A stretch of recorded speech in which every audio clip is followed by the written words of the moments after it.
अस्सलाम वालेकुम। आज मैं आप लोगों को दिखा रहा हूँ एक एक्सेसिबल टॉयलेट जो यूके में है, और इस तरह के टॉयलेट्स मेरे ख़्याल में पाकिस्तान में भी होने चाहिए। Not every disability is visible, ये एक हकीकत है, कोई हर डिसेबिलिटी विजिबल नहीं होती। तो आइए अंदर देखते हैं। तो सबसे पहले अगर हम देखें मिरर की तरफ, तो ये बना है उन लोगों के लिए जो हमारी तरह खड़े नहीं हो सकते, तो मतलब इस लेवल पे बना है। आपको मैं दिखा दूँ एक और चीज़, और वो है टॉयलेट सीट। तो ये बिल्कुल नीचे के लेवल पे है, और इसमें मज़े की बात यह है कि यहाँ पे बैक सपोर्ट भी है, सीट भी है। तो अगर किसी का ट्रंक सपोर्ट नहीं है तो वो बैठ भी सकता है। तो अगर हम इस पर बैठ जाएं तो सामने हमें मिरर में भी आपको अपना आप नज़र आता है।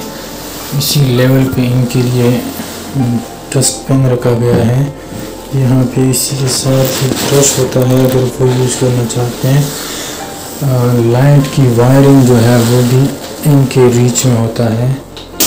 आप लाइट ऑफ कर सकते हैं, आप लाइट ऑन कर सकते हैं। इसके साथ जो सिंक है वो भी इसी लेवल पे होता है, तो आराम से इसको ऑन कर सकते हैं, ऑफ कर सकते हैं।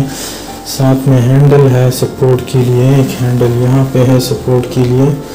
टिशू बिल्कुल लेवल पे है। साथ में बैक सीट मैंने आप लोगों को दिखाया, तो ये बैक सीट भी है। दास लोगों के लिए हैंडल यहाँ पे भी यूज़ कर सकते हैं, और अगर वो पानी एंड में वॉश करना चाहते हैं सिंक टॉयलेट चेयर को, कमोड को, तो वो इसको प्रेस कर सकते हैं। और इस तरह तो ये एक्सेसिबिलिटी यहाँ पे अगर है तो मेरे ख्याल में पाकिस्तान में भी होनी चाहिए। और एक्सेसिबल वाशरूम और एक्सेसिबिलिटी सबका बेसिक राइट है। लॉक बिल्कुल नीचे लेवल पे है, कोई भी इसको खोल सकता है। Thank you so much. इंशाल्लाह आप लोगों को मज़ीद भी इस तरह की वीडियोस दिखाते रहेंगे। बाय।